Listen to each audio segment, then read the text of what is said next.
Hey everyone, so I just got back from the dealer again. It looks like if you want to order a 2020 Raptor, you probably won't be getting it until 2020. Now, normally manufacturers tend to start building the next model year trucks a few months early just to kind of get them ready for the upcoming model year, and it's not uncommon to get a new model several months before the following year. It looks like this probably is not going to happen with the Raptors or really any of the F-150s, reason being they are going to be building the 2019s till at minimum late September, probably somewhere into October. My father just ordered a 2019 Lariat, and they gave him a build date of September 23rd. So that's basically into almost October at that point. So they're going to be building trucks very late this year, probably because there's really not any significant changes coming. There's probably not any major tooling changes. So they really don't have to prep and get everything ready for the next model year. So they're just probably just keep building the 19s pretty late. Dealer says they don't always do it that way, but it's not unheard of for them to be building an outgoing year so late and so close to the upcoming next year. So my father ordered a 19 so late because he wanted ruby red, and they get rid of that color and some of the options. They actually downgraded some of the packages. So he's still able to get all the incentives and everything. So actually, if you really are in the market for any F-150, you can order a 19 pretty late and still get a lot of really good incentives. And the dealer said if the incentives get better, when the truck comes in, you'll get better incentives. So he actually ended up getting very good pricing, and he ordered the exact truck he wanted. So it actually worked out pretty well, and he was very happy.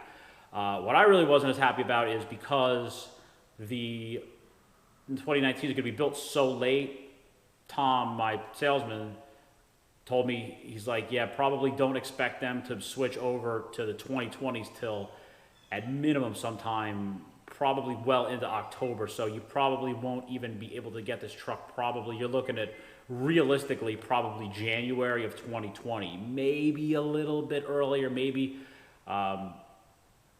into December, but it's probably expect the 2020s to be really rolling out in 2020. I don't know if the other F-150s will be different, but he said they're all built in the same line at the same time. There's no special runs for the Raptors. They aren't built any differently, but it's probably going to be 2020 for a 2020 Raptor. And I didn't mention this in my last video, but Raptor technology is now merged into all the different groups. It's not a separate option package for 802 anymore. It's now the features show up at between 800, 801, 802. They're all kind of integrated in.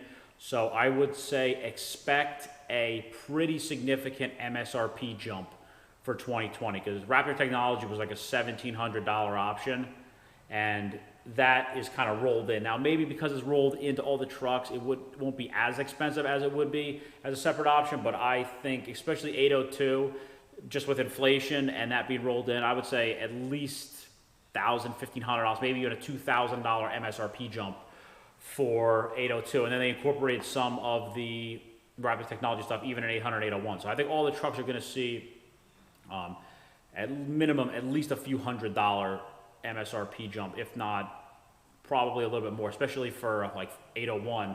They put a bunch more stuff in there as well, including they changed out the gauges and they put the better mirrors in. So I have a feeling 801 is going to go up considerably too. So just kind of keep that in mind if you're going to order a 20, that there may be a decent price jump on them. And also while I was there today, I took one out for a spin. Nowhere near potentially what I'm looking to get. I'm still a little unsure exactly how I'm going to do the truck. I'm kind of torn between a couple different packages and setups, but I'm definitely going to go with a super cab, not a super crew. And I actually took a super crew out today because they just happened to have one there in stock. So a really good report with the dealer. He said, yeah, just take it out. I took about a 10-mile drive just to kind of feel what it was about, because people kind of say a lot of different stuff about how the truck rides, the performance, and this, that, and the other thing. So I was like, you know what? I need to drive one of these things. I never have. I'm going to spend this kind of money. Let me drive this thing.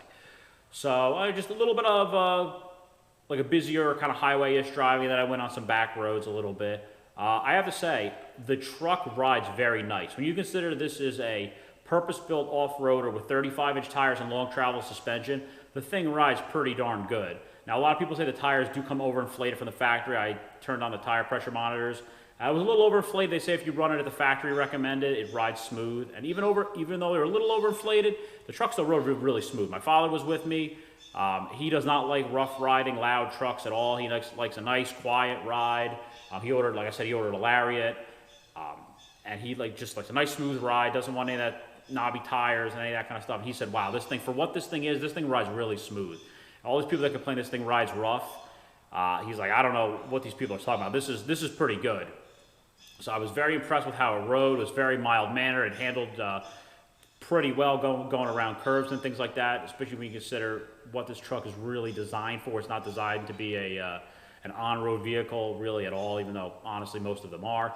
Acceleration was it was pretty good. Some people think that this thing is like a rocket ship. I thought it was decent for the kind of vehicle it is. You know, coming out of a Dodge Viper with something that has just ridiculous amounts of horsepower and torque.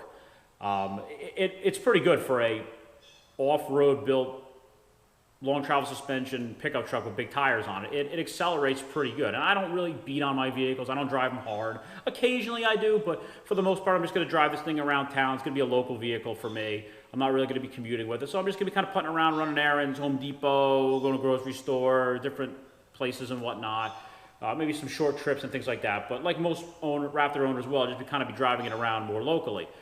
So I think it's definitely going to be really well suited for just getting around. And when I need to go off-road on occasion, or maybe once in a while pull a trailer or drive around the snow, I definitely think it'll be awesome for that. I mean, these things are tanks from what everybody says off-road. These things are unbelievable, some of the videos I've seen. But yeah, the acceleration, it was pretty good for a 5+ thousand-pound pickup truck with all-terrain tires. It was quick. It wasn't. I'm not gonna say it's fast because sports cars are fast. That's not fast, but it's a quick truck for what it is. There's not too many trucks that get up and go that well. But overall, I like the truck. It was very nice. I mean, it'll be a good getting around vehicle.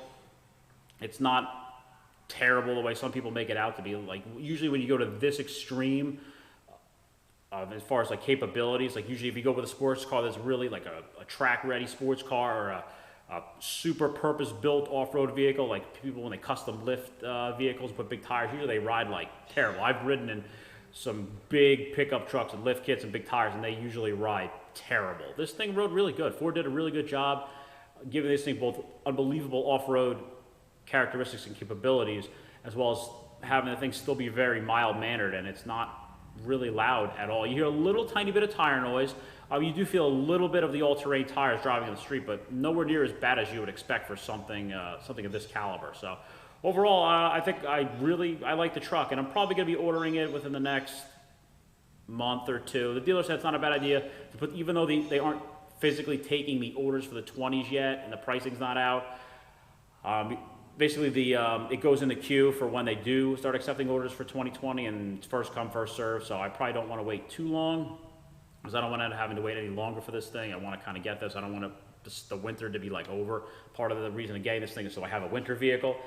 But I'll probably be ordering pretty soon. I just need to kind of nail down exactly what specs I want to do, and then I'll go from there. And when I order the thing, I'll talk about it. I will be ordering it at MSRP. Even though I'll be ordering a 20 before they're even out, the dealer I order from only charges MSRP regardless of what time of the year you order. So I figure if I'm going to pay MSRP, I'm not going to order a 19 right at the end. I'll just get a 20 right out of the gate. So that's what I'm probably going to do, and I'll just sort of go from there. So I'll keep everyone updated. Thanks for watching.